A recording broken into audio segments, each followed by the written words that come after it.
Hi అందరికీ good morning. జై శ్రీరామ్ అందరికీ. టుడే గుండె నిండా గుడి గంటలు చెప్పబోతున్నాను. మీకు నచ్చిన మెచ్చిన సీరియల్ ఖచ్చితంగా లైక్ చేయండి, సబ్స్క్రైబ్ చేయండి. ఇక నేను స్టార్ట్ చేస్తాను. స్వామీజీ పిలుస్తాడనమాట మనోజ్కి. వచ్చి ఒకసారి ఇలా రా అని అంటుంటే అప్పుడు వాళ్ళ అమ్మ ఇలా అంటుంది, వెళ్ళురా బాబు వెళ్ళు, త్వరగా వెళ్ళు, పిలుస్తున్నారు కదా అని అంటే మనోజ్ భయపడతాడు, అమ్మ అమ్మ అనుకొని. అప్పుడు స్వామీజీ ఆగురా, తీసుకో, రోజు 3 పూట్ల కర్రతో కొట్టు, 3 రోజుల్లో ములుగుతూ ఆత్మ వెళ్ళిపోతుంది, చూస్తావు కదా అంటే మనోజ్ అప్పుడు ఇలాగ అంటాడు, తిన్నాక కొట్టాలా తినక ముందు కొట్టాలా స్వామీజీ అంటే, అదేమీ తిన్నకొస్తావా, తిన్నక ముందు తిన్న తర్వాత కొట్టడానికి 3 రోజుల్లో ఏ టైంలో అయినా కొట్టు, కానీ 3 సార్లు కొట్టాలి అంటే. అప్పుడు రోని అక్కడి నుంచి లెగుస్తుంది, కూర్చుని జగన్ నుంచి లెగుస్తుంటే ప్రభావతి అంటది, అన్నయ్య అక్కడికి వెళ్తున్నారు. రోహిణి వాష్రూమ్లోకి వెళ్తున్నాను, వస్తావా అంటే. ఇప్పుడు స్వామీజీ నేను వెళ్తున్నాను, ఇక్కడ సెలవు ఇప్పించండి అనుకొని తను వెళ్ళిపోతారు. స్వామీజీ రోహిణి రూమ్లోకి ఏడుస్తూ వెళ్తుంది అనుకొని, తనకు ఒంటి నుండి దెబ్బలు తగిలే కదా తను ఏడుస్తూ ఉంటుంది. మీనాక్షి అంటది ఇలాని, వదిన మీ అన్నయ్య లోపల ఏం చేస్తున్నాడంటావు అంటే. అప్పుడు వాళ్ళు వదిన అంటది, మా ఇంటికి పట్టేస్తాడా ఏమైనా, అయ్యో అనుకొని అంటుంది. బాలు కారు డ్రైవ్ చేస్తున్నాయి కస్టమర్ కూర్చోబెట్టుకొని. ఆ కస్టమర్ ఏడుస్తూ, అమ్మ నువ్వు ఏడవకు, నేను వస్తాను కదా, నాన్న మనల్ని వదిలి వెళ్తాడు అనుకోలేదు, డాక్టర్ దగ్గరికి తీసుకొని వెళ్ళవలసింది, నేను టైం వచ్చుంటే నాన్న బతికుండేవాడు, అంత నాదే తప్ప, అయ్యో వస్తున్నానమ్మా దారిలో ఉన్నాను సార్ అంటే. అప్పుడు బాలు ఇలా అంటాడు, సార్ మీకు జరిగిన నష్టానికి నేను చాలా బాధపడుతున్నాను అంటే. కస్టమర్ ఎలాగ అంటారు, మా నాన్న చాలా కష్టపడి చదివించాడండి, పొలం అమ్మేసి నా కోసం, ఇప్పుడు మంచి ఉద్యోగం వచ్చాక బాగా చూసుకుంటాను అనుకున్నాను, ఇంతలో ఇలా అయిపోయింది అంటే. బాలు, మీ అమ్మగారిని బాగా చూసుకోండి సార్, మీ నాన్నగారిని ఆత్మ శాంతిస్తుంది అంటే. కస్టమర్ ఎలాగ, ఖచ్చితంగా చూసుకుంటాను, కానీ ఒకటి భయం, ఇంకో 25 నిమిషాలే ఉన్నాయి, ట్రైన్ ఉంది, అది కానీ మిస్ అయితే ఇంకే ట్రైన్ మా ఊరికి లేదు, నాన్న అంత్యక్రియలు కూడా చేరలేనంటే. బాలు, సార్ మీరు కంగారు పడకండి, టైంకి తీసుకుని వెళ్ళే బాధ్యత నాదే అని అంటే. కస్టమర్, అయ్యో ఇంత ట్రాఫిక్లో ఎలా సార్ మీరు తీసుకుని వెళ్తారంటే. బాలు అంటాడు అప్పుడు, ఇటువైపు దారి ఉంది కదా వెళ్ళవచ్చు అంటే. కస్టమర్, అయ్యో సార్ ఇది రాంగ్ రూట్ కదా సార్ అంటే. కొన్నిసార్లు రూల్ తప్పని పరిస్థితి వస్తే తప్పదు కదా అంటే. నేనున్నాను కదా, నేను చూసుకుంటాను అంటే. పోలీసోడు చూస్తాడు అక్కడి నుంచి బాలుకి, వేరే పోలీసోడికి రారా ఎక్కువ అని బాలు కారు వైపు ఫాలో అవుతాడు. కస్టమర్, సార్ ట్రాఫిక్ పోలీసులు మన వెనకాల ఫాలో అవుతున్నారంటే. బాలు, మీరు ఏమి ఆలోచించకండి సార్, ముందు నేను మీ రైలు ఎక్కిస్తానంటే, మిగతాదంతా నేను తర్వాత చూసుకుంటాను అని అంటాడు. బాలు, నా వల్ల మీకు ఇబ్బంది అవుతుందేమో సార్ అంటే. కస్టమర్, అలాగేం లేదు, అవే ఆలోచించుకో అనేసి బాలు అనిన తర్వాత అక్కడికి బాలు రైల్వే స్టేషన్కి వదిలేస్తాడు. కస్టమర్ ఎలాగంటే, థ్యాంక్స్ సార్, మా నాన్నగారిని మీరు కానీ హెల్ప్ చేయకపోతే మా నాన్నగారు చివరి చూసుకోలేకపోతును అంటేమో. బాలు, ముందు ట్రైన్ వెళ్ళిపోతుంది, వెళ్ళండి అంటే. వస్తాను సార్ అంటే. సరే సార్ అనుకుని బాలు అయిన తర్వాత బాలు అక్కడి నుంచి బయలుదేరుతాడు కారులో. వెనకాల మళ్ళీ పోలీసుడు వచ్చి ఆపుతాడేమో.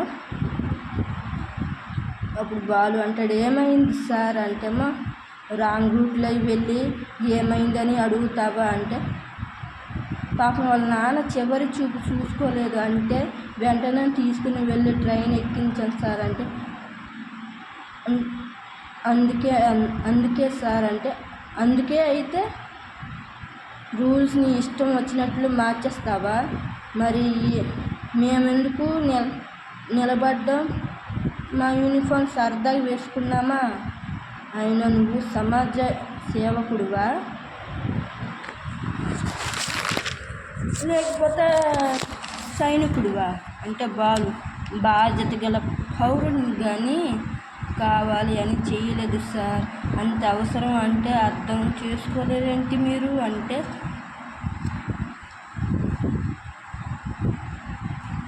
రూల్స్ ముఖ్యమే సార్, కొన్నిసార్లు ప్రాణం బాధ్యత ముఖ్యమే కదా అంటే కానిస్టేబుల్, నీ ఉపన్యాసాలు అక్కర్లేదు, నువ్వు కావాల్సింది రెచ్చగొడుతున్నావు నన్ను అంటే, బాలు సార్ మీతో నాకెందుకు పగ ఉంటుంది సార్ అంటే, పోలీసులు నీతో మాట్లాడడం వేస్ట్, కారు స్టేషన్ తీసుకుని వెళ్ళండి, కేసు ఫైల్ చేయండి అంటే, బాలు సార్ అరే సార్ తప్పు చేశానంటే జరిమానా రాయండి సార్, కడతానంటే పోలీసుడు, ఓహో డబ్బు ఉందని పొగరా? బాలు సార్ అది కాదు సార్ అంటే, పోలీసు ట్రాఫిక్లోనే కాదురా, ప్రతి విషయంలో నువ్వు రాంగ్ రూట్లోనే వెళ్తావు అని మాట. బాలు నేను తప్పు ఒప్పుకుంటాను కదా సార్, ఫైన్ కడతాను అంటున్నాను కదా సార్. పోలీసుడు ముందు కూడా నా నుంచి తప్పించుకున్నావు, ఇప్పుడు నీ కారు ఎలా తిరిగి తెచ్చుకుంటావో అని చూస్తాను అంటే, తీసుకుని వెళ్ళండి అయ్యా కార్ని అని అంటే, బాలు సార్ ఆగండి సార్ న్యాయం కాదు సార్ నా మీద పగ తీర్చుకోవడానికి ఇలా చేయడం కరెక్ట్ కాదు సార్ అంటే, పోలీసు రూల్స్ అందరికీ ఒకటే, అది గుర్తుపెట్టుకో అని అంటాడు పోలీసుడు. శృతి ఇలాగ అంటుంది ఫోన్లోన, అలా డబ్బింగ్ సార్తోని శృతి డైలాగ్ వేస్తుంది అనమాట, డబ్బింగ్ వాయిస్ రికార్డ్ చేస్తుంది. నా జ్యువెలరీ నా ఇష్టం, నా జ్యువెలరీ పోయినందు కాబట్టి అందుకే పోలీసు కంప్లైంట్ ఇచ్చాను, దీని గురించి మీకెందుకు అంత ఇంట్రెస్ట్? ఒకవేళ నేను పోలీస్ కంప్లైంట్ ఇవ్వలేదు అనుకోండి, ఈ అమ్మాయి బంగారం అంటే విలువే లేదు అంటారు. పోలీస్ కంప్లైంట్ ఇస్తే ఎందుకు ఈ అమ్మాయి ఇలా చేస్తుంది, పోలీస్ కంప్లైంట్ ఇస్తుంది, ఇంత రచ్చ చేస్తుంది అంటారు. అదే మీకు ఎందుకు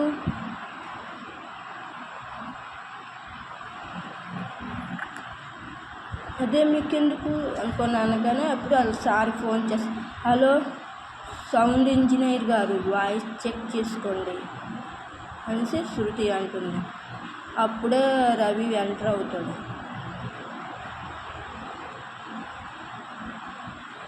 అప్పుడు శృతి ఇలా అంటుంది, అప్పుడే వచ్చేసారు ఏంటి అని అంటే, రవి ఏం రాకూడదా అంటే, సరే అయితే బయటికి ఎక్కడికైనా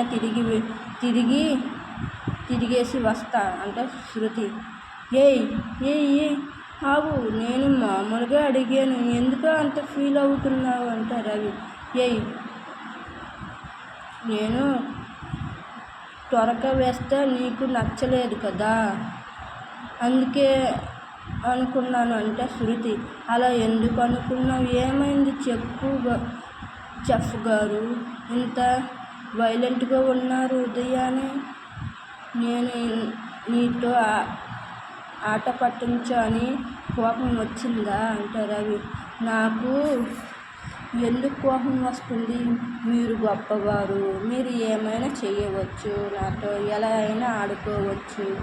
శృతి అయ్యో రవి నేను సరదాగా అన్నాను, సీరియస్గా తీసుకున్నారా మీరు అంటే, సరే సారీ అంటే రవి నవ్వుతాడు. శృతి ఎందుకు అలా నవ్వుతున్నావు అంటే, రవి నువ్వు ఉదయాన్నే ఆట పట్టించావు, ఇప్పుడు నేను ఆట పట్టించాను అంటే ఎలా ఉంది, టిట్ ఫట్ ట్యాట్ అంటేమో శృతి.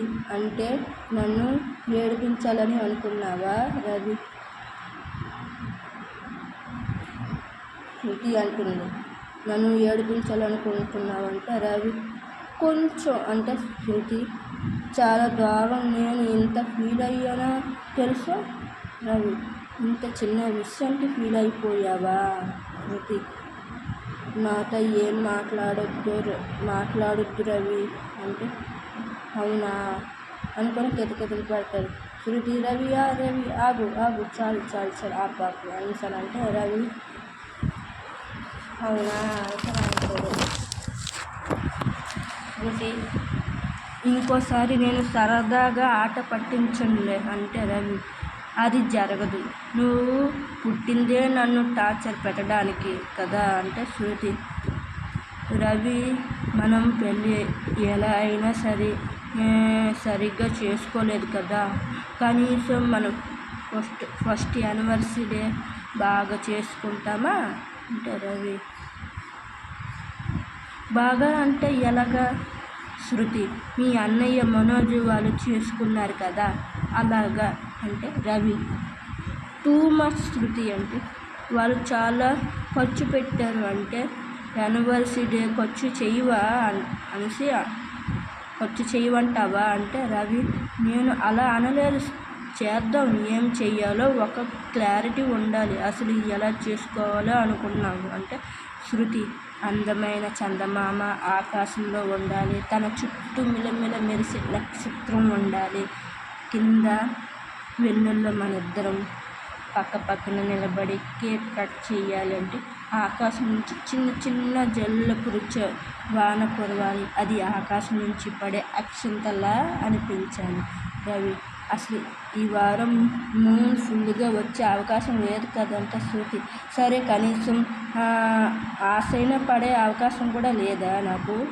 నువ్వు అడిగేవని నా కోరిక చెప్పాను, అది జరుగుతుందో లేదో అనేది తీరుస్తావో లేదో అనేది తర్వాత విషయం. కానీ ప్రతి మనిషికి చిన్న చిన్న కళలు ఉంటాయి, అది కానీ జరిగితే ఎంతో సంతోషంగా ఉంటుందో తెలుసా రవి? వచ్చిన గెస్టులు వదిలేసి మన ఇద్దరు కేక్ కట్ చేసుకుంటే ఎలా ఉంటుంది అని అన్నాడు. అంటే శృతి అసలు నీకు రొమాంటిక్ సెన్సే లేదు, ఏం కాలం మనసు అర్థమే కావటం లేదంటే రవి సరే మేడం చెప్పండి అంటే శృతి హనీమూన్ ట్రిప్గా ఈసారి వెళ్దామా అంటే రవి చూద్దాం, ప్లాన్ చేద్దాం అంటే శృతి మన పెళ్ళి ఫోటోగ్రాఫ్ కూడా లేదు, అది కూడా చేద్దాం, ఇద్దరం కలిపి డ్యాన్స్ చేయాలి, నాకు నచ్చిన సాంగ్ ఇద్దరం పాడాలి, అలా ఫుల్ మెమొరీ క్రియేట్ చేసుకోవాలి అంటే రవి లిస్ట్ చాలా పెద్దగా ఉంది శృతి.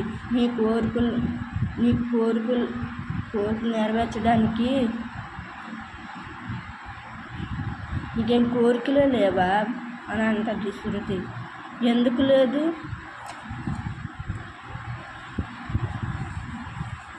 లేదు అంటాడు రవి. ఏంటి నీ కోరిక అని శృతి అడిగితే భార్య కోరికలు నెరవేర్చడమే భర్త కోరిక అని అనగానే అబ్బా మంచి హస్బెండ్ అని అనిపించుకున్నావు రవి మంచి ముద్దు పెడుతుంది. అక్కడ కట్ చేద్దాం. పెద్ద బాలు ఇంటికి వస్తాడు ఎలాగనుకున్నా ఫోన్లో మాట్లాడు. ఆ రోజు ఏదో కేసు మీద నాకు లోపల వేస్తాను అని అన్నాడు, అదే చేస్తున్నాడు. నేను ఎంత చెప్పినా వినకుండా కారు తీసుకుని వెళ్ళిపోయాడు. నా కారు మీద చెయ్యి పడకూడదు, వాడిని విడవను అంటే మీనా ఏమైందండి అని అంటేమా కారుకి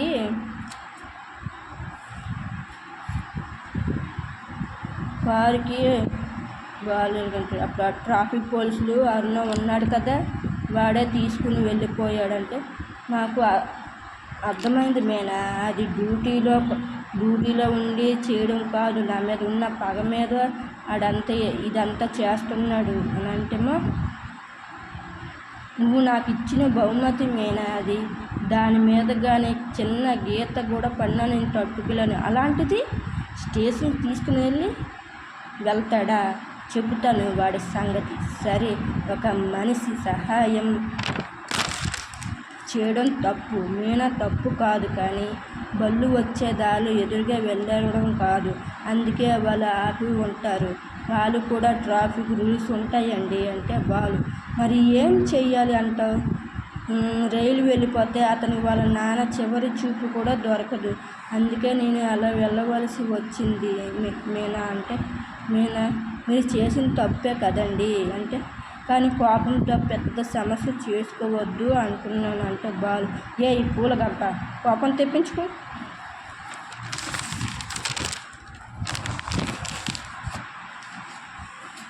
ఏమండి, మంచి వాళ్ళు కాబట్టి సహాయం చేస్తున్నారు మీరు, కానీ ఆవేశం పడకండి అంటున్నాను. మీరు అలా ఎల్లప్పుడూ తప్పు కదా అంటే. అది వెళ్ళడం తప్పు కదంటే బాలు. అంటే నేను చేసింది న్యాయం అని అనిపించడం లేదా? ఒక భార్యగా భర్తని సమస్య అర్థం చేసుకోలేకపోతున్నావా అంటే. మీ పరిస్థితిని నేను అర్థం చేసుకుంటున్నానండి, ప్రశాంతంగా ఉండండి అంటున్నాను. మీరు వెళ్ళి ఇప్పుడు గొడవ పడితే మనకే ఇబ్బంది అంటే బాలు. పోలీస్ స్టేషన్లో నాకు జైల్లో వేస్తాను అన్నాడు.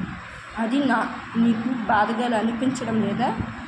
మీనా, బాధగా ఉంది, కానీ అలా మండిపడితే సమస్య తగ్గదు కదండి అంటే. ముందు భోజనం చేయండి అంటే. నాకు వద్దన్నానా బాలు? నా కారు వచ్చేంత వరకు నేను భోజనమే చేయను అంటే. నా మీద కోపం భోజనం మీద చూపకండి అంటే బాలు. వద్దన్నాను కదా అనుకుని అక్కడ నుండి ఉన్న వస్తువు కింద పడేసి కోపంగా వెళ్ళిపోతాడు. మీనమ్మ, ఇంత కోపం వల్ల ఎవరికి నష్టం? మనకి కదా నష్టం. అది ఈ మనిషికి అర్థం కావట్లేదు. అందుకే అంటాను ముళ్ళకంప అని.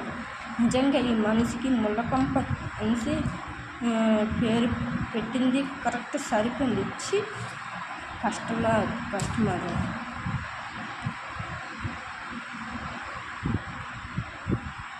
అంటే పోలీసు అతను ఉంటారు కదా, వాళ్ళ భార్య కస్టమరే కదా మరి మీనాకి. ఏంటి మీనా ఈరోజు చాలా ఆలస్యంగా అయ్యిందంటే. మీనా, ఇంట్లో పని ఉండటం వల్ల ఆలస్యం అయ్యింది అక్క అంటే. కస్టమర్, ఏంటి మీనా ఈరోజు చాలా బాధలో ఉన్నావు, ఎప్పుడు గలగలా మాట్లాడుతుందానివి, ఈరోజు గొంతు మోగపోయింది, ఏమైందంటే. ఏమిటి ప్రాబ్లం అంటే. మీనా, ఏంటి ప్రాబ్లం అంటే ఒక చిక్కు ప్రశ్న అక్క అంటే. ఆ చిక్కు ఏటో నాకు చెప్పు, నేను విప్పుతాను, లేకపోతే సహాయం చేస్తానేమో అంటే. మీనా అంటే అప్పుడు మీనా అడుగుతుంది, ధర్మం గొప్పదా నియమం గొప్పదా అంటే. అదేం ప్రశ్న మీనా, ధర్మమే గొప్పదంటే. నేను కానీ అలా చేయడం తప్పని అంటున్నారు అక్క అంటే. పోలీసులు అని అంటేమో నియమాల్ని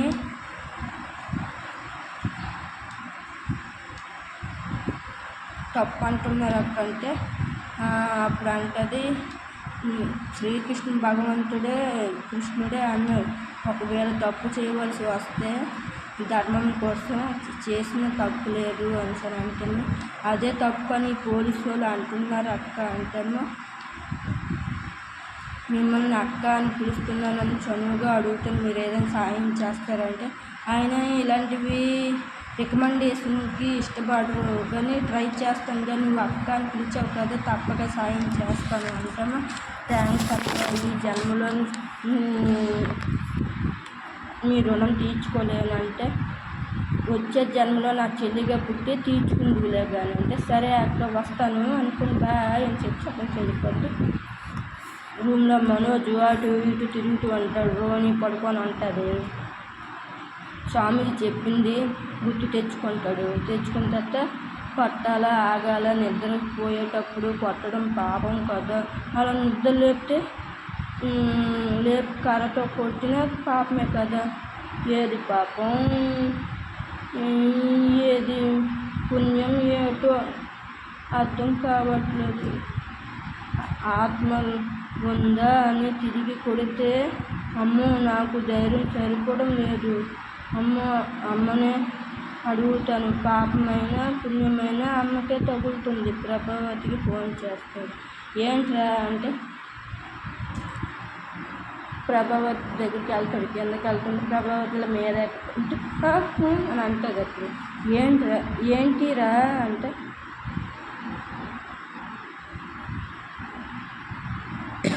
ఏంట్రా ఇల్లు ఖాళీ చేసి ఇంకో ఇంట్లో మార్చినట్టుగా ఆత్మ రోహిణి శరీరంలో వదిలి నీ శరీరంలో కానీ దూరిందా ఏంటి అంటే మనోజ్. అబ్బా అంటే మా ప్రభావతి కూతుర్ని కొడుతున్నందుకు నీ మీద పగ తీర్చుకోవడానికి వచ్చాడా ఏంటంటే కాదమ్మా ప్రభావతి నువ్వేనా అంటే మనోజ్. అమ్మ నేనేనమ్మా అంటే నేను ఎలా నమ్మించాలంటే ప్రభావతి నేను 3 ప్రశ్నలు వేస్తాను, సరైన జవాబు చెప్తావా అంటే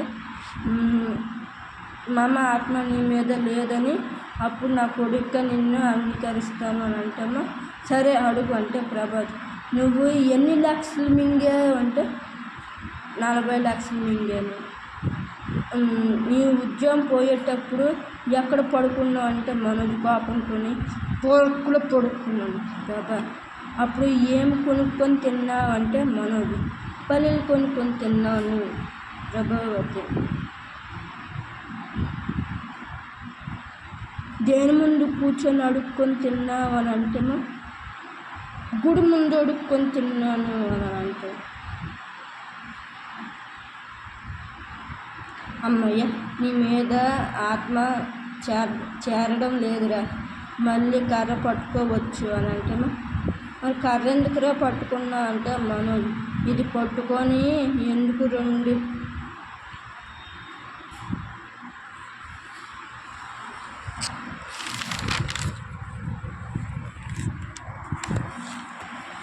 ఎందుకురా పట్టుకున్నావు ఈ కర్రని అని అడిగితేమో స్వామీజీకి చెప్పారు కదమ్మా రోహిణికి కొట్టమనేసి అని అంటేమో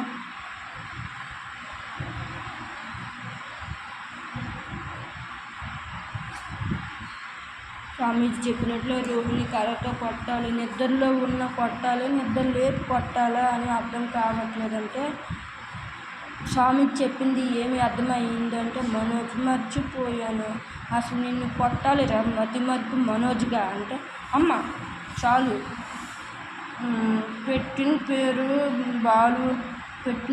చాలు. బాలుగోడు చాలా పేర్లు పెట్టాడు, ఇంకో పేరు పెట్టకు. నేను ముందు ఏమి చెయ్యాలి చెప్పు అంటే రే బుర్ర తక్కువ సన్నాసి, ఒక దెబ్బకు లేస్తుంది కదరా, మిగతా దెబ్బలు తర్వాత లెక్క పెట్టి కొట్టచ్చులే అంటే అమ్మ నువ్వు రా అమ్మ అంటే నేనెందుకు రాను అంటే నీ కళల్లో ఆనందం చూడాలని ఉందామంటే నాకంత పైచాచిక ఆనందం లేదురా నాయన. కొడుకు కోడల్ని కొడుతూ ఉంటే క్రికెట్ మ్యాచ్ చూసే అత్తను నేను కాదురా. అలా అనకమ్మ, అలా కొడుతూ ఉంటే మా మామయ్య ఆత్మ రోహిణి శరీరంలో నుంచి పోతుంది కదా, అప్పుడు నాకు తడిసిపోతుంది అంటే అమ్మ తడిసిపోతుంది ఒళ్ళు. నువ్వుంటే ప్రభావతి ఆయనను బతికినప్పుడే నువ్వు చూడలేదు, ముక్కు మూతి ఎలా ఉంటుందో రోహిణికి అడుగుతాం పద అంటే చెప్తుంది కదా, లేదా చూద్దాం పద అంటే మనోజ్ చూడమ్మా అంత పని ఎలా పసిపాపలో పడుకున్నదో అంటే ప్రభావతి అది పసిపాప కాదురా ముసలి తాత, అంత తొందరగా కూతుర్ని వదిలి వెళ్ళడు. ప్రభావతి వెళ్ళు మనోజ్. అమ్మ పట్టుకున్న భార్యని ఎలా కొట్టాలి అంటే నువ్వు కొడుతూ ఉండు, నీ భార్యని కాదురా మీ మామయ్యంటే బతుకున్నప్పుడు రూపాయి సహాయం చేయలేదు, వీడికి ఇలా చేస్తే జరగాల్సిందే, డబ్బున్న దరిద్రుడు, నా పేరు చెప్పి 4 అంటించు కానీ అంటే సరే అమ్మ అంటే 1 లక్ష 2 లక్ష 3 లక్ష అంటే అమ్మ మధ్యలో లక్షలు ఏంటి అమ్మ అంటే నీకు లక్షలు మింగటం అలవాటు కదరా, అందుకే అలా లెక్క పెట్టాను. అంటే కానీ 1, 2, 3 లక్షలు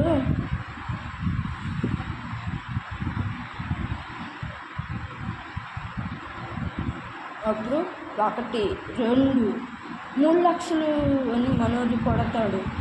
అలాగనగానే మనోజ్ కొడితే రోహిణి అమ్మ నొప్పి నొప్పి నొప్పి నొప్పి ప్రభాతి ఆపేవి ఎందుకురా కొట్టు అంటే రోహిణి చాలు.